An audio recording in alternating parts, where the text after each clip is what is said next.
નમસ્કાર. દિવસભરના તાજા સમાચારોમાં તમારું સ્વાગત છે.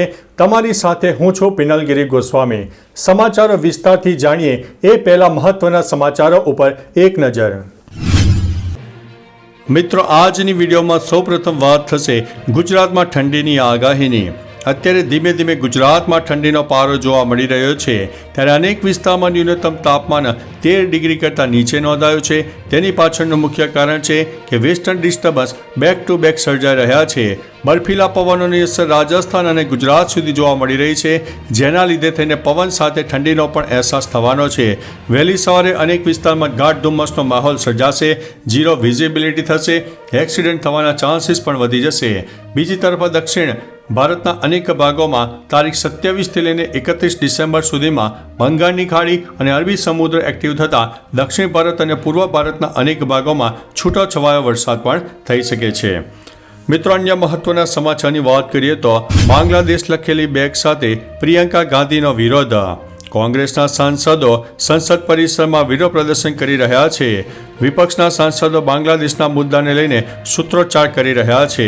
નારા લગાવી રહ્યા છે કે બાંગ્લાદેશના હિન્દુઓને ન્યાય આપો. આ વિરોધમાં પ્રિયંકા ગાંધી પણ સામેલ છે. તેની પાસે એક બેગ પણ છે જેના પર બાંગ્લાદેશ લખેલું છે. કોંગ્રેસના સાંસદોનું કહેવું છે કે બાંગ્લાદેશમાં હિન્દુઓ અને ખ્રિસ્તીઓ પર અત્યાચાર સહન કરવામાં નહીં આવે. મિત્રો, અન્ય મહત્વના સમાચારની વાત કરીએ તો મુકેશ ખન્ના પર ભડકી સોનાક્ષી સિન્હા. સોનાક્ષી સિન્હાએ મુકેશ ખન્નાની ટીકા કરીને લખ્યું છે કે તે દિવસે હોટ સીટર પર 2 મહિલાઓ હતી, જેમાંથી એક પણ પ્રશ્નનો જવાબ ન હતી જાણતી, પરંતુ તમે મારું નામ જ લીધું અને તેનું કારણ હું જાણું છું. તેણે કહ્યું કે ભૂલવું એ માનવ સ્વભાવમાં છે. હું ભૂલી ગઈ હતી કે સંજીવની બુટ્ટી કોના માટે લાવવામાં આવી, પરંતુ તમે માફીના પાઠ પણ ભૂલી ગયા છો અને ભગવાન રામ દ્વારા શીખવેલી કેટલીક બાબતો પણ ભૂલી ગયા છો. મિત્રો, અન્ય મહત્વના સમાચારની વાત કરીએ તો યાત્રાધામ ડાકોરના મંદિરના દર્શનના સમયમાં ફેરફાર કરવામાં આવ્યો છે. ખેડા જિલ્લામાં સુપ્રસિદ્ધ યાત્રાધામ ડાકોરમાં ભગવાન રણછોડરાયજીના દર્શનના સમયમાં ફેરફાર કરાયો છે. હવે ભગવાન રણછોડજીની મંગળા આરતીના દર્શનનો લાભ હવે ભક્તોને સવારે 6 વાગ્યે અને 15 મિનિટે મળશે. ધનુર્માસનો પ્રારંભ થયો હોવાથી સવારે 6 વાગ્યે અને 45 મિનિટે યોજાતી મંગળા આરતીના સમયમાં ફેરફાર કરાયો છે. સોમવારથી પવિત્ર ધનુર્માસનો પ્રારંભ થયો છે. આ સાથે માસમાં રોજ વિશેષ ભોગ પણ ધરાવવામાં આવશે. મિત્રો, અન્ય મહત્વના સમાચારની વાત કરીએ તો કરણ ઔજાલાના કોન્સર્ટમાં ભયંકર બબાલ. સિંગર કરણ ઔજાલા રવિવારે પોતાના it was all a dream tour માટે દિલ્હી એનસીઆર આવ્યો હતો. આ કોન્સર્ટમાં લોકો વચ્ચે અથડામણ થઈ હતી, જે કોન્સર્ટમાં સામેલ લોકો એકબીજા ઉપર કેન, ડબ્બા અને મારપીટ કરતા નજરે આવ્યા હતા. આ લડાઈ કોન્સર્ટના વીઆઈપી લાઉન્જમાં થઈ હતી. ત્યારબાદ પોલીસને આ મામલે હસ્તક્ષેપ કરવાની ફરજ પડી હતી. હવે કોન્સર્ટના અનેક વિડીયો સોશિયલ મીડિયા ઉપર વાયરલ થઈ રહ્યા છે. મિત્રો, અન્ય મહત્વના સમાચારની વાત કરીએ તો પ્રિયંકા ગાંધીના પાકિસ્તાનમાં વખાણ. વાયનાડના સાંસદ પ્રિયંકા ગાંધી સોમવારે પેલેસ્ટાઇન લખેલી બેગ લઈને સંસદ પહોંચ્યા હતા, જે બાદ પાકિસ્તાનમાં તેના વખાણ થઈ રહ્યા છે. પાકિસ્તાનના પૂર્વ મંત્રી ફવાદ હસન ચૌધરીએ પ્રિયંકા ગાંધીની આ તસવીર સોશિયલ મીડિયાના પ્લેટફોર્મ એક્સ ઉપર શેર કરી છે અને લખ્યું છે કે પાકિસ્તાનની સંસદમાં આવી હિંમત કોઈ બતાવી શક્યું નથી. પ્રિયંકા ગાંધીની આ બેગને લઈને ભારતમાં રાજકીય માહોલ પણ ગરમાયો છે. મિત્રો, અન્ય મહત્વના સમાચારની વાત કરીએ તો દક્ષિણ પેસિફિક ટાપુ વનુઆતુના 7.3ની તીવ્રતાનો ભૂકંપ આવ્યો છે. દક્ષિણ પેસિફિક ટાપુ રાજ્ય વનુઆતુના દરિયાકાંઠે 7.3ની તીવ્રતાનો ભૂકંપ આવ્યો હતો. યુએસ જીઓલોજિકલ સર્વે દ્વારા આ માહિતી આપવામાં આવી છે. ભૂકંપ બાદ સુનામીની ચેતવણી પણ આપવામાં આવી છે. ભૂકંપ રાજધાની પોર્ટ વિલાથી 37 કિલોમીટર દૂર નોંધાયો હતો.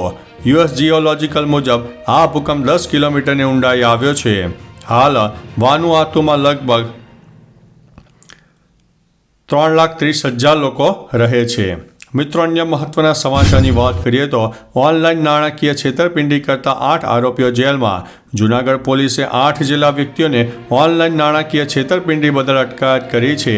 આ લોકો છેતરપિંડી રકમ તેમના ખાતામાં જમા કરાવવા માટે પોતાનું બેંક એકાઉન્ટ છેતરપિંડી ગેંગને આપીને નાણાકીય ગેરરીતિમાં સહકાર આપતા હતા. આ વિશેની વિગતો પોલીસ તપાસમાં બહાર આવતા જૂનાગઢ સાયબર ક્રાઇમ યુનિટ દ્વારા 8 ઇસમોની અટકાયત કરીને કાર્યવાહી શરૂ કરવામાં આવી છે. મિત્રો, અન્ય મહત્વના સમાચારની વાત કરીએ તો કેટરીનાએ શિરડી સાંઈબાબાના દર્શન કર્યા. ફિલ્મ ઇન્ડસ્ટ્રીની સુંદર અભિનેત્રી કેટરીના કૈફ સોમવારે સાંઈબાબાના દર્શન કરવા માટે શિરડી પહોંચી હતી.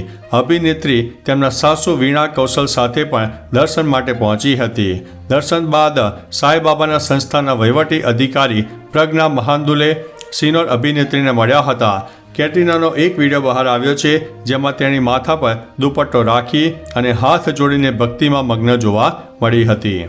મિત્રો, અન્ય મહત્વના સમાચારની વાત કરીએ તો દિલ્હીની શાળાઓને બોમ્બથી ઉડાવી દેવાની ધમકી.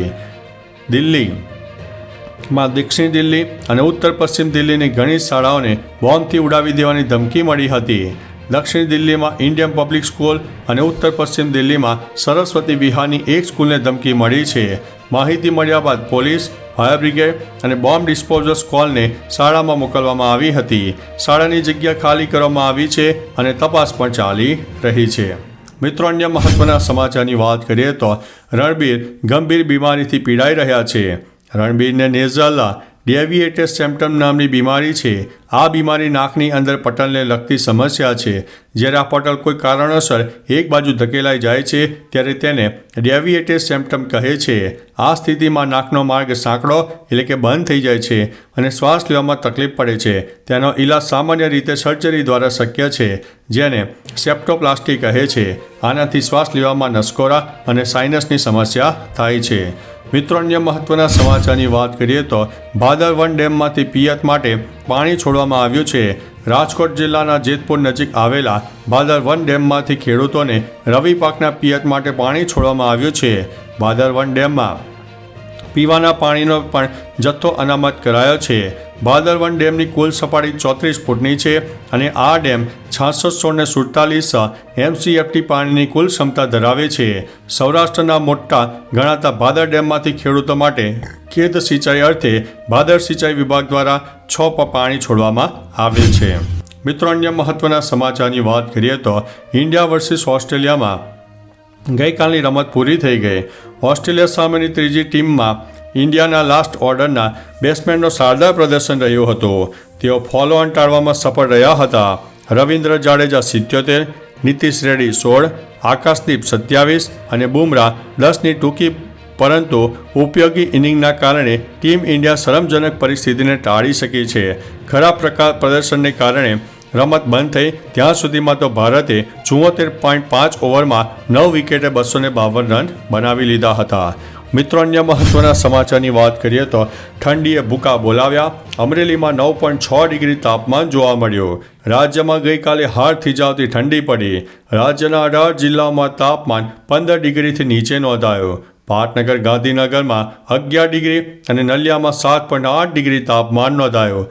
આ સિવાય અમદાવાદમાં 14, વડોદરામાં 12, રાજકોટમાં 11, ડીસામાં 9.9, વેરાવળમાં 18.5, દ્વારકામાં 16.4, સુરતમાં 15.2, કેશોદમાં 11.5, અમરેલીમાં 9.6, સુરેન્દ્રનગરમાં 13.4 અને ભાવનગરમાં 12.2 ડિગ્રી તાપમાન જોવા મળ્યું છે.